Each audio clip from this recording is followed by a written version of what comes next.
Hello दोस्तों, स्वागत है आपका आज के इस वीडियो लेक्चर में। तो दोस्तों, पिछली वीडियो में हमने अक्षीय स्थिति पर विद्युत क्षेत्र की तीव्रता की गणना हमने कर ली थी।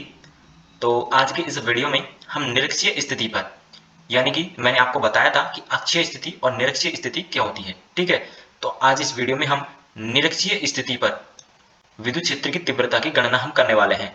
तो दोस्तों, ये वाला जो डेरिवेशन है वो लगभग सभी बच्चों को बहुत ही ज़्यादा डिफिकल्ट लगता है। इसमें डिफिकल्ट तो ज़्यादा कुछ नहीं है, बस इसमें डिफिकल्टी वहाँ पे आती है जब यहाँ पे आपको घटक यहाँ पे तोड़ने होते हैं, तब वहाँ पे ज़्यादा डिफिकल्टी होती है, ठीक है। लेकिन इस वीडियो में मैं आपको घटक तोड़ना एकदम आसान तरीके से और आसान लैंग्वेज में मैं आपको बता दूंगा, जिससे आप इसी डेरिवेशन को नहीं बल्कि आप कहीं भी मैथ का भी कोई सवाल क्यों ना हो उसमें भी आप घटक आसानी से तोड़ सकते हो, ठीक है। सिंपल है, एकदम कचरा है ये डेरिवेशन, ठीक है ना। एकदम अच्छे एकदम अल्टीमेट तरीके से इसको मैं समझाने वाला हूँ, तो वीडियो के एंड तक बने रहिएगा। चलिए स्टार्ट करते हैं इस वीडियो को। तो देखिए, हम करने वाले हैं निरक्षीय स्थिति पर विद्युत क्षेत्र की तीव्रता की गणना। तो सबसे पहले हम इसके डायग्राम को देख लेते हैं कि इसमें किस तरीके से डायग्राम को बनाना है, ठीक है ना। तो देखिए, इसमें हमको क्या करना है, सबसे पहले हमको द्विध्रुव लेना है, यानी कि हमको इस तरीके से एक द्विध्रुव ले लेना है जिसमें हमारे पास ए माइनस क्यू आवेश और ये हमारे पास प्लस क्यू आवेश है, ठीक है। और इन दोनों द्विध्रुव के बीच की दूरी जो है वो हमने क्या मानी थी, हमने मानी थी 2a मानी थी, ठीक है ना। देखिए, इसको आप 2l भी मान सकते हो, ठीक है ना। एक ही जगह पर आप l भी मान सकते हो, कोई दिक्कत वाली बात नहीं है। मैं यहाँ पे 2a लेके चल रहा हूँ, ठीक है ना। तो यहाँ पे दोनों द्विध्रुव के बीच की दूरी क्या है, 2a है, ओके। और इसके सेंटर से, यानी कि हमारे पास यहाँ पे ये सेंटर है, इस सेंटर से आर दूरी पर स्थित कोई बिंदु P है। मान लीजिए ये बिंदु P है अपना, ठीक है ना। ये आर दूरी पर स्थित है द्विध्रुव के अक्ष के सेंटर से, ठीक है ना। यानी कि इसको हम बोल सकते हैं द्विध्रुव के निरक्ष पर आर दूरी पर बिंदु P स्थित है। तो इस बिंदु P पर ही हमको क्या करना है, विद्युत क्षेत्र की तीव्रता की गणना करनी है, ठीक है। समझ में आ गया इतना, ठीक है। चलिए आगे देखिए यहाँ पे। अब यहाँ पे आपको क्या करना है, सबसे पहले आपको यहाँ पे यहाँ पे ये लाइन है, इसको आपको इस तरीके से मिला के चलना है, क्योंकि ये हमारे पास क्या हो जाएंगी, ये हो जाएंगी बिंदु P पर माइनस क्यू आवेश के कारण तीव्रता, ठीक है ना। तो इसको बोलेंगे हम माइनस क्यू के कारण तीव्रता बिंदु P पर, ठीक है ना। और इसको मिलाने पर हमारे पास ये क्या हो जाएगा, प्लस क्यू आवेश के कारण तीव्रता बिंदु P पर। अब इसी को हमको क्या करना है, यहाँ पे इसको थोड़ा सा आगे बढ़ा देना इस तरीके से, ठीक है ना। जिससे क्या करना है, हमको यहाँ पे घटक तोड़ने में आसानी रहेगी, ठीक है ना। तो यहाँ पे क्या करना है, अब आपको माइनस क्यू आवेश और प्लस क्यू आवेश इन दोनों के लिए आपको घटक तोड़ने हैं। इसको भी आप थोड़ा सा आगे बढ़ा के चलिएगा, ठीक है। अब यहाँ पे देखिए घटक किस तरीके से तोड़े जाते हैं, मैं यहाँ पे आपको बता देता हूँ घटक किस तरीके से तोड़े जाते हैं। देखिए, इस तरीके से एंगल होता है आपके पास जो कि 90 डिग्री होता है यहाँ पे, ठीक है ना। देखिए, अगर यहाँ पे ये इस तरीके से अगर कोई एंगल बन रहा है और ये एंगल मान लो इसके साथ बन रहा है, ठीक है ना, थीटा कोण यहाँ पे बना रहा है, ठीक है ना। इससे मान लीजिए इसको आप ए भुजा ले लीजिए और इसको मान लीजिए आप बी, ठीक है ना। अगर थीटा एंगल ए के साथ बना रहा है तो इसको बोलेंगे हम कॉस थीटा। क्या बोलेंगे, कॉस थीटा बोलेंगे। और जो जिसके साथ थीटा नहीं बना रहा है, यानी कि जिसके साथ एंगल नहीं बना रहा है, वो होता है हमारे पास साइन थीटा, ओके। तो यहाँ पे एक बात आप यहाँ पे ध्यान रखिएगा कि जिस भुजा के साथ एंगल बनाता है, यानी कि जैसे मान लीजिए इससे टच करते हुए अगर एंगल बन रहा है तो ये हमारे पास कॉस थीटा होगा, और जिससे टच करके एंगल नहीं बन रहा है वो साइन थीटा होगा। क्या होगा, साइन थीटा होगा, ओके। तो इसी तरीके से यहाँ पे हमारे पास इसी तरीके से इसमें हम इसको ऐसे लाइन खींचेंगे जिससे हमको क्या मिलेगी, यहाँ पे घटक मिलेंगे। देखिए, जैसे कि ये कौन सी रेखा है, ये हमारे पास है E प्लस क्यू, यानी कि बिंदु P पर प्लस क्यू आवेश के कारण तीव्रता है, ठीक है ना। तो इसके कारण यहाँ पे अगर इस पर अगर हम घटक तोड़ना चाहिए तो देखिए, ये थीटा एंगल है इसके साथ और इसके साथ ये थीटा एंगल है, ठीक है ना। तो दोनों के साथ ये थीटा एंगल बन जाता है। तो जिसके साथ थीटा एंगल बन रहा है वो कौन सा होगा, cos थीटा होगा, ठीक है। तो देखिए, इसी के साथ ये थीटा एंगल बना रहा है तो ये हो जाएगा हमारे पास E minus q cos theta, okay. ये हो जाएगा कि नहीं, क्योंकि ये इसके साथ इस भुजा के साथ थीटा एंगल बना रहा है, तो ये हमारे पास क्या हो जाएगा, E minus q cos theta हो जाएगा। और इसी के साथ ये थीटा एंगल बना रहा है, ठीक है ना, इसी के साथ क्या बना रहा है, थीटा एंगल बना रहा है, तो इसमें क्या हो जाएगा, ये हो जाएगा E plus q cos theta. समझ में आया कि नहीं आया? देखिए जिसके साथ थीटा बना रहा है उसी के साथ मैंने कॉस थीटा लिखा है, ठीक है ना। और बचा हमारे पास बिना एंगल वाला, यानी कि ये वाली भुजा, ठीक है ना, इसके साथ कोई एंगल नहीं बन रहा है, ठीक है ना, तो ये हो जाएगा हमारे पास कौन सा, इसको हम मानेंगे E माइनस क्यू, ठीक है ना, इसी को मान लेंगे हम E minus Q sine theta. और जो ऊपर वाली भुजा है इसको मानेंगे हम, देखिए ये नीचे नीचे की साइड है इसकी जो दिशा है वो, ठीक है ना, और ये हो जाएगी हमारे पास ऊपर वाली भुजा जो कि E plus Q sine theta होगी, ठीक है। तो इस तरीके से आपको डायग्राम समझ में आया या नहीं आया बताइए।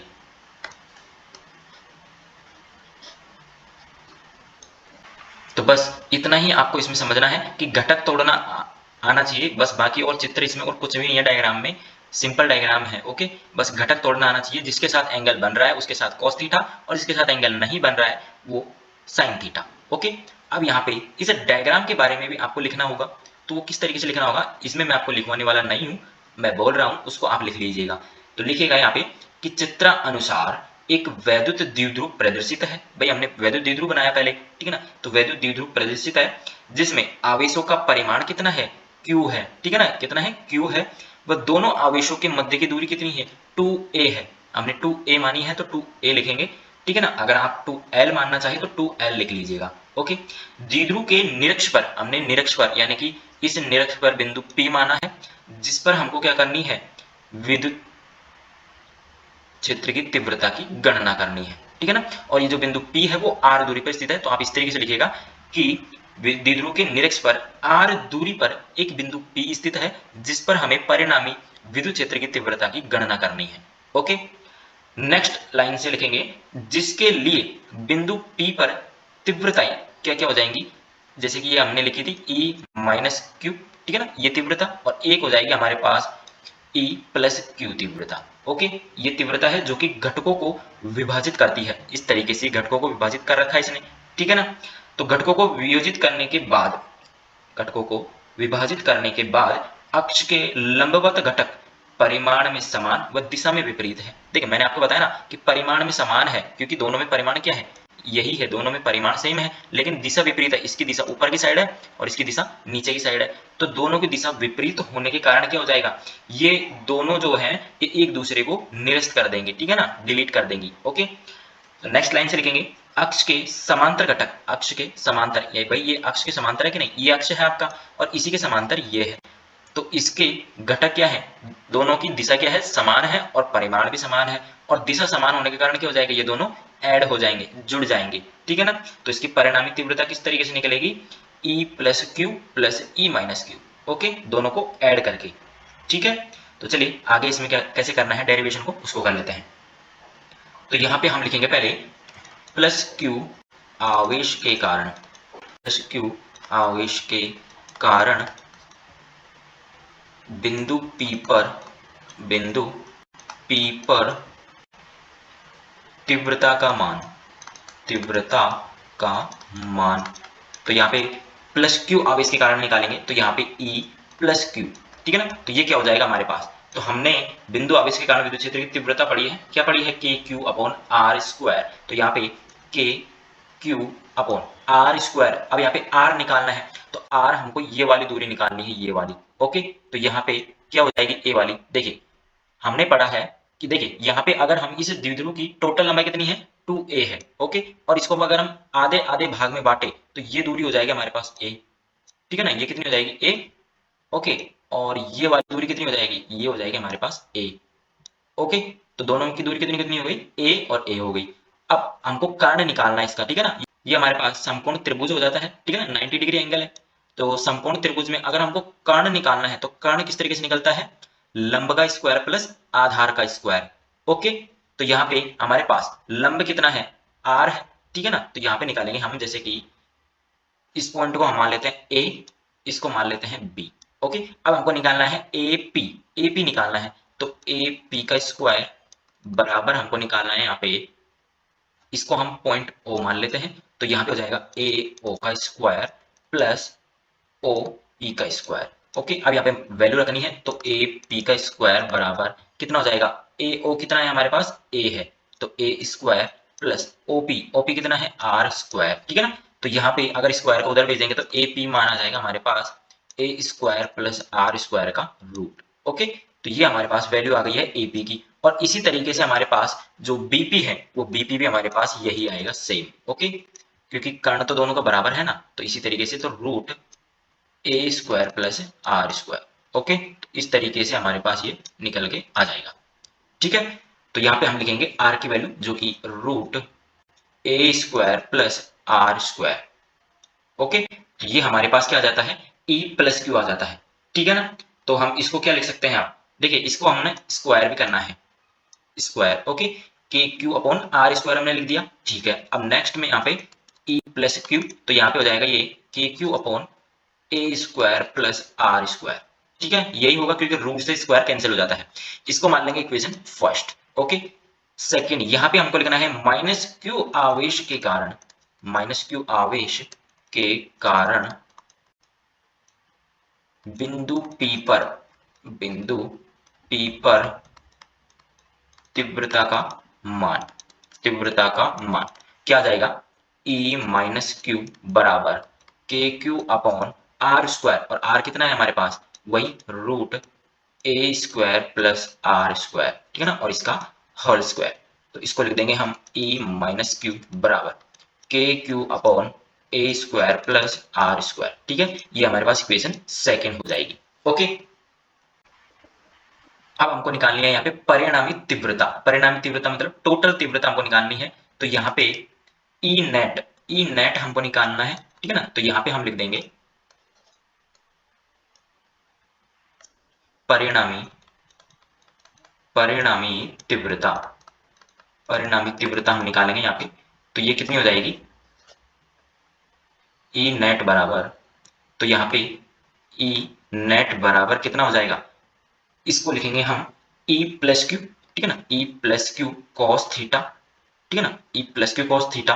ओके, और plus E minus q cos theta. मैंने बोला था ना कि यहाँ पे ये अक्ष के समांतर जो घटक हैं इनकी दिशा और परिमाण दोनों समान है, इसलिए परिणामी तीव्रता में ये दोनों क्या हो जाएंगे, जुड़ जाएंगे, और वही हमारी परिणामी तीव्रता होगी। ठीक है ना, और वही मैंने यहाँ पे काम किया है कि दोनों यहाँ पे जो प्लस क्यू के कारण, ठीक है ना, और माइनस क्यू के कारण जो घटक है उनको ऐड कर दिया है, यही हमारी परिणामी तीव्रता होगी। तो यहाँ पे लिख सकते हैं ई नेट बराबर 2E plus q cos theta, या फिर हम इसमें लिख सकते हैं 2E minus q cos theta, क्योंकि दोनों का परिमाण सेम है और दिशा भी समान है, इसलिए हम कुछ भी यहाँ पे ले सकते हैं। ठीक है ना, चलिए अब यहाँ पे क्या करना है, हमको वैल्यू पुट करनी है, जो कि यहाँ पे कॉस थीटा की वैल्यू हमारे पास नहीं है। इसकी कॉस थीटा की वैल्यू हमारे पास नहीं है, तो हमको कॉस थीटा निकालना होगा पहले। ओके, तो कॉस थीटा हम यहाँ पे निकाल लेते हैं। कॉस थीटा क्या निकलता है, देखिए हमने आपको बेसिक मैथमेटिक्स में पढ़ाया था लाल बटे कक्का। ओके, तो लाल बटे कक्का से हमको यहाँ पे कॉस थीटा बताना है, तो यहाँ पे हो जाएगा आधार बटे कर्ण। क्या हो जाएगा, आधार बटे कर्ण। तो यहाँ पे देखिए डायग्राम में आप देखिए आधार क्या है, तो आधार हमारे पास कितना है, ए है। क्या है, ए है। आधार क्या है, ए है। तो यहाँ पे हो जाएगा देखिए कॉस थीटा बराबर ए अपॉन, और कर्ण, कर्ण कितना, कर्ण कितना निकाला हमने, ये रहा कर्ण हमारे पास एपी और बीपी। ओके, तो यहाँ पे हो जाएगा root A square plus R square, और यही हमारा क्या है, कॉस थीटा की वैल्यू है। क्या है, कॉस थीटा की वैल्यू है। ओके, इसी को हमको यहाँ पे पुट करना है। बाकी ई प्लस क्यू हमने निकाल लिया है, ठीक है ना, ये फिर ई माइनस क्यू, जो दोनों हमने निकाल लिए हैं, वैल्यू इसमें पुट करेंगे और हमारे पास आंसर निकल के आ जाएगा। अब देखिए यहाँ पे ई नेट बराबर 2 ई प्लस क्यू की वैल्यू कितनी है हमारे पास, यहाँ पे समीकरण एक से लिखेंगे के Q upon are square plus a square, और इनटू में cos थीटा की वैल्यू कितनी है, a upon root r square plus a square. Okay, यहाँ पे लिख देंगे समीकरण एक से। ठीक है ना भाई, समीकरण एक से हमने ई प्लस क्यू की वैल्यू रखी है, आप चाहे तो इसमें भी वैल्यू पुट करके ले सकते हैं, दोनों का आंसर सेम आएगा। ओके, तो यहाँ पे मैं प्लस क्यू में लेके चल रहा हूँ। तो आगे यहाँ पे नेक्स्ट करेंगे, यहाँ पे देखिए नेक्स्ट यहाँ पे क्या हो जाएगा, अब आपको यहाँ पे देखिए हर में आपको देखना है, नीचे साइड में देखना है आपको कि इसकी पावर कितनी है, 1 है, और जो ये रूट लगा हुआ है, ये रूट का मतलब होता है 1/2 पावर होती है। कितनी होती है, 1/2 पावर होती है। तो देखिए यहाँ पे दोनों की सेम है यहाँ पे वैल्यू, तो यहाँ पे देखिए इसकी वैल्यू यानी कि इसकी पावर 1 है और इसकी पावर, ठीक है ना, इसकी पावर 1 है और इसकी पावर 1/2 है, तो दोनों को ऐड करेंगे तो 1 + 1/2 कितना होता है, 3/2 होता है। ओके, तो यहाँ पे इनकी पावर कितनी हो जाएगी, 3/2 हो जाएगी, तो यहाँ पे लिखेंगे 2k³ × a upon r² + a² की होल पावर 3/2। ठीक है, यहाँ तक कोई दिक्कत नहीं होगी, सिंपल कैलकुलेशन कर रहा हूँ बस। ई नेट बराबर, ओके, अब यहाँ पे देखिए ई नेट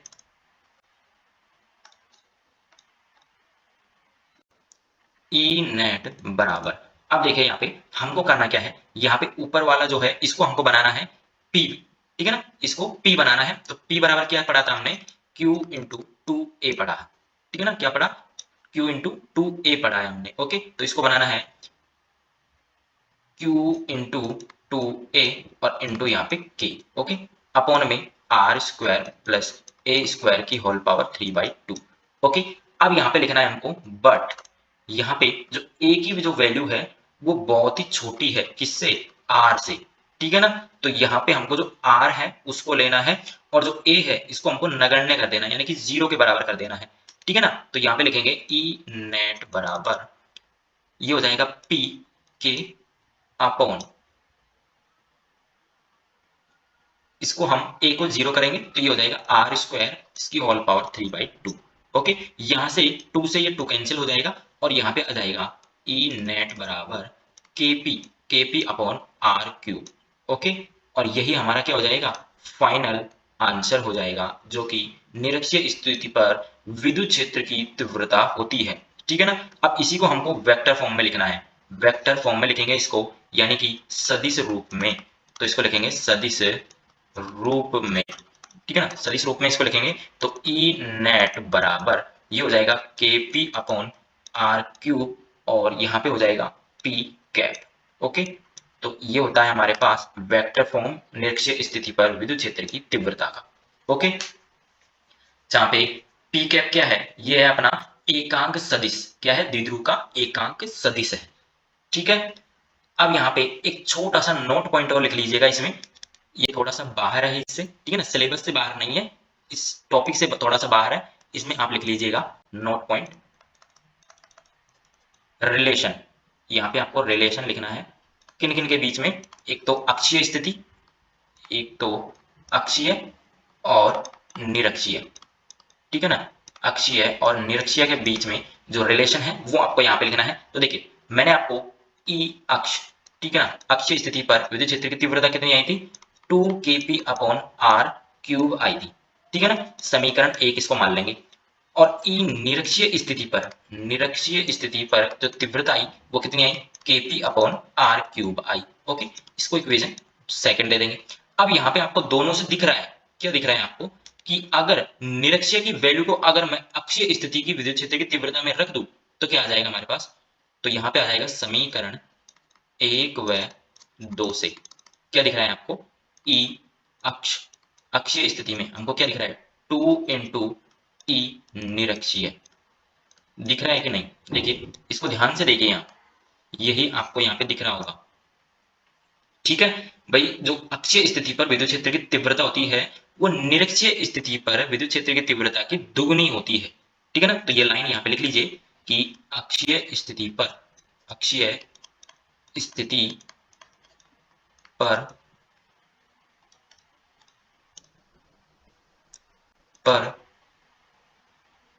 तीव्रता का मान, तीव्रता का मान निरक्ष पर, निरक्षीय स्थिति पर तीव्रता के मान का दोगुना होता है, दोगुना होता है, ठीक है ना, क्वेश्चन आ सकता है, बहुत ही इंपॉर्टेंट है, ध्यान रखिएगा। ओके, तो ये था अपना निरक्षीय स्थिति पर विद्युत क्षेत्र की तीव्रता। बताइए आपको समझ में आया या नहीं आया, बहुत ही अल्टीमेट तरीके से मैं आपको इसको समझा दिया है, बाकी इसका जो प्रॉपर नोट्स है वो मैं आपको चैप्टर खत्म होने पर आपको दे दूंगा। ओके, तो इस वीडियो में इतना ही, बाकी वीडियो आपको कैसा लगा कमेंट में जरूर बताना, अच्छा लगा हो तो लाइक कर दीजिएगा और चैनल को सब्सक्राइब जरूर से कर लीजिएगा। ओके, चलिए मिलते हैं नेक्स्ट वीडियो में, थैंक यू, बाय बाय।